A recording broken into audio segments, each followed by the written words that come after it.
మా ఎస్పీ గారి ఆదేశాల మేరకు మరియు ఉన్నతాధికారుల ఆదేశాల మేరకు కలిగిరి పాత ఊరులో మన circle staff officers and men కలిపి సుమారు 30 మందితోని ఉదయాన్నే కార్డన్ సెర్చ్ చేసి ప్రతి ఇల్లు చెక్ చేసి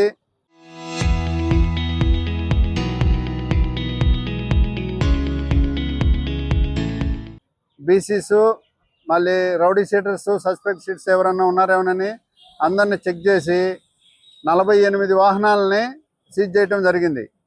ఈ వాహనాలన్నీ కూడా వెహికల్ డాక్యుమెంట్స్ అన్నీ ప్రాపర్గా చెక్ చేసి వాళ్ళకి ఇచ్చేస్తాము. డాక్యుమెంట్స్ లేని వాళ్ళు కూడా పోలీస్ స్టేషన్లో పెడతాము. ఆ వెహికల్స్ డాక్యుమెంట్స్ సరైన పత్రాలు చూపించి బండి తీసుకెళ్లవలసిందిగా కోరుతున్నాము.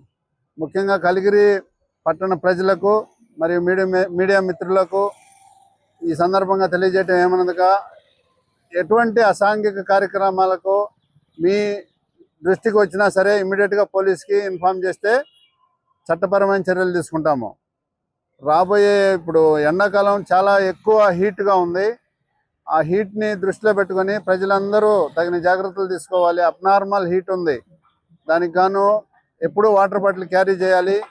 ఎండలో వీలైనంత వరకు బయటికి రాకుండా ఉండేటట్లు పసిపిల్లలు వృద్ధులు కూడా తగు జాగ్రత్తలు తీసుకోవాల్సిందిగా పోలీసు వారి తరఫున విజ్ఞప్తి చేస్తున్నాము.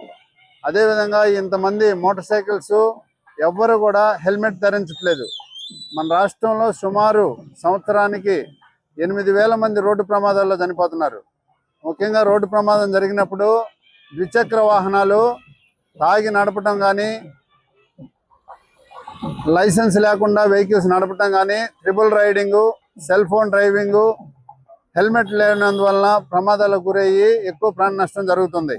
ఇవన్నీ దృష్టిలో పెట్టుకొని మీ అందరూ కూడా ఇంటి నుంచి బయలుదేరి మీ డెస్టినేషన్కి సురక్షితంగా ప్రయాణించి ఇతరులకు ఇబ్బంది కలగకుండా, ట్రాఫిక్ అంతరాయం కలగకుండా తగు జాగ్రత్తలు తీసుకోవాల్సిందిగా కలిగిరి సర్కిల్ తరఫున ఉన్నతాధికారుల ఆదేశాల మేరకు ప్రజలకు విజ్ఞప్తి చేయడం జరుగుతుంది. సెర్చ్ ప్రతిరోజు ఏదో ఒక ప్లేస్లో జరుగుతూ ఉంటుంది. మీరు కూడా అందరూ సహకరించవలసిందిగా కోరుతూ ఈ కార్యక్రమానికి వచ్చినందుకు ధన్యవాదాలు. ఈ గాంజా కానీ ఎటువంటి ఇల్లీగల్ కార్యక్రమాలు కానీ ఉన్నా సరే మా దృష్టికి తీసుకురండి. మేము ఇప్పుడు చెక్ చేసిన దానిలో అటువంటి ఏమీ దొరకలేదు.